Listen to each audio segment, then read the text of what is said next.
Well, that's it for our headlines today. Now we're going to go ahead and send it over to our Sunrise panel.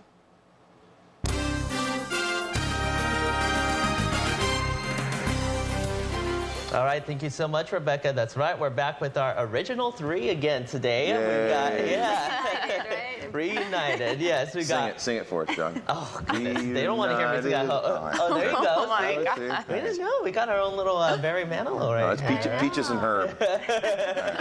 Well, thank you guys again for joining us. We have Martha Guzman with the City of Yuma. Good morning. Good morning. Jay Walker with the Z Fun Factory. Hey, John. And Natasha Herzig, Victims Advocate. Good morning. Good morning. So we got some exciting topics this morning.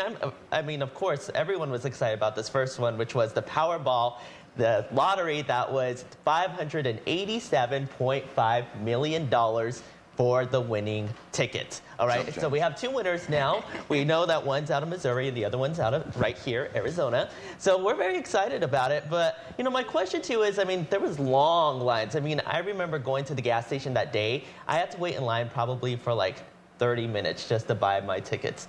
So it was craziness all around. People are getting in lines. I mean, what do the long lines to buy these tickets represent to you? I mean, do they represent sign of recession, hope, greed? Jay, stupidity? I mean, you always say stupidity on your things. I'm not calling Jay stupid, by the way. Well, you know, I don't think that it's the recession. I don't think that it's greed. I think it's absolute hope. Absolute hope. I mean, when our country was in the best it ever was economically, and the lotto or the Powerball was going, and it got this big, the lines were just as big. It's everybody's dream. How many times have you driven down the road thinking about after you bought that ticket? Well, if I won, I'd do this, I'd do that. You know, and I just, when the number gets that big, I mean, it's a fantasy number. It really, truly is. Even if you only win a portion of it, it's still a huge fantasy number. It would change everybody's lives, and most likely whoever won, all the people in their families' lives, if they're, well, good people anyway. So, yeah, hope. And I agree with Jay. It's all about hope. You know, you talk to a lot of people, and as they're dreaming of what they would do with the winnings, a lot of them say, first and foremost, they would take care of their families, and then they would donate to charity. So I don't think it has anything to do really with greed. It's just, you know, you dream, and you can't win if you don't play. So unfortunately, I didn't play, but but you know, it's nice to have that dream, and you know, what would you do? And so, and you have to also think about it. This is actually, if you think about it, a regressive tax, because the people that need it the most are the ones that are actually purchasing the tickets the most. But again, I think it's all about hope, and life isn't worth living if you don't have hope, you know? So it's nice to dream, and I think that gives people the opportunity to do that. So. All right, Natasha. Well, my word starts with an H, but it's not hope, it's hype. That's all it is. It's absolute hype. It's another way for Americans to be spending their money when we're in a debt and we're in a crisis in this country, and you have like something like 175 million in one chance of winning. I'm not going to be that one. I'm sure you guys aren't going to be that one. It's ridiculous. I'm not a part of it. I probably never will be a part of it. That's how I feel. All right. I mean, I saw a homeless man waiting in line to buy a ticket, you know, and it just makes me wonder, though. I mean, for his money, he probably could have gotten some, you know, that he really needed, that he knew was guaranteed to him. But he took a chance. But everyone knows it's a long shot. It's like a game of chance. Don't forget. Luck of the draw. Don't forget the government's going to take half that money anyway, so we're helping to stimulate our economy, I guess. It's interesting to see that a lot of people are saying they would donate to charity and stuff. I want to see what these real winners do with this money, if they really donate to charity. I rarely hear about the lottery winners donating to charity. In fact, they say it's a curse, and then you see what happens is people say they know lottery winners, and even on TV, it shows them not having their money. There's probably a reason why they didn't have money in the beginning, because they don't know how to be financially responsible. That's what they say. The first thing you do is to hire an attorney and a financial advisor to help advise, because most people don't know what to do with that amount of money. Yeah. Well, it'll be interesting to see how it all plays out. So again, you heard it from our Sunrise panel here. We have two more topics coming up, including Lindsay Lohan, your guys' favorite person to talk about. Not again. Arrested again, this time for assault on a woman at a nightclub. And we also are going to be talking about allegations on a school janitor, a local school janitor, and parents are protesting because he's still on the job. We'll have those topics when we come back. But first, here's what's coming up on Today.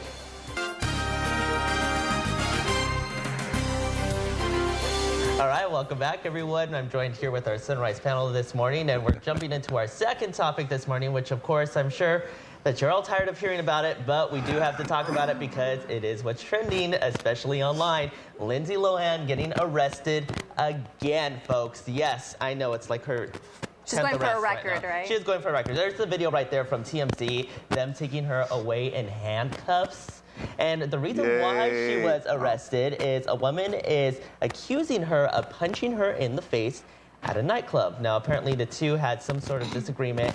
Lindsay got worked up, and according to the woman, hit her in the face, and that's what happened. So my question to you all, I mean, of course, is Lindsay had a rough week this week. She had bad reviews on her Lifetime movie, Liz and Dick. She also was charged yesterday as well in another incident, a driving incident, which she was cited for back in the summer. I mean, so a lot's going on. Which we talked about. A lot's going on in her life, yes.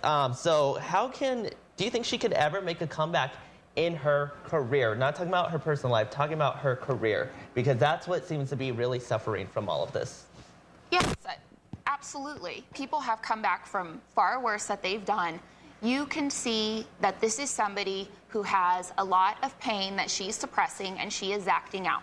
You can see, we all know she doesn't come from a very stable family because even her parents are always fighting for the limelight with their negative attention. She doesn't really have a good support system to say, Lindsay, what are you doing? And you know, sometimes we have to fall flat on our face to be able to say, this is not what I want for my life. And she hasn't really had that because the court system as well hasn't really punished her to the fullest extent that they should have, so that she can really learn that lesson. And sometimes, the majority of times, we have to learn those lessons on our own. And you know, just the pressure of her being under a microscope, people are so quick to say, I'm done with her, I don't want to hear about her anymore. What would you feel like if the whole world saw everything you did? Everything. And that's hard. That's pressure in itself. And then, you know, you're so wanting when you're a public figure to make good, positive choices and decisions because you know you're in the public eye. But the truth is we are human, and sometimes you just want to get up on that table when you're drunk and dance.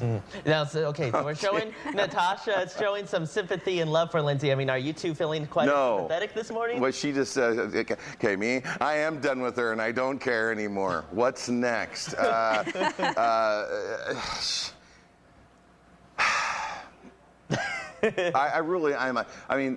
tired, absolutely sick and tired of people that are in her, the celebrities, being able to get away, as I said last time, with murder at times, okay? Just because they are famous, just because they have money, they get away with a billion times more than the average person would get away with. I guarantee you she's being treated better than anybody else who would have just punched somebody else at a nightclub. She's got special treatment inside the jail. She's gonna, just everything. Now, and I'm tired of it, sick of it. Forget Lindsay Lohan. These are just allegations, though. I mean, but her track record. I was gonna say, let's say her track record doesn't really help her, even if they were. It's like the little girl who cried wolf. Even if it's not true, I think she's gonna have a hard time fighting it. I mean, does the girl have issues? Does she come from an unstable family? Yes. Do I want her to see her succeed? Yes. Do I want her to get help? Yes. Right. But I'm done hearing about her. Let her go, do what she needs to do, take care of herself. And then when she, makes her comeback, okay, then I'm ready to give her another chance. But for right now, I think she's just a mess. I'm done with her. Let's move on. I hope she gets the help she needs, but I don't need to know everything that she does. I didn't give her a chance to begin with. Here's what some of our Facebook viewers had to say. We had a couple comments on our Facebook. This is from the first one. Celeste John Medina says, I'm so over her. So she's right there with you guys.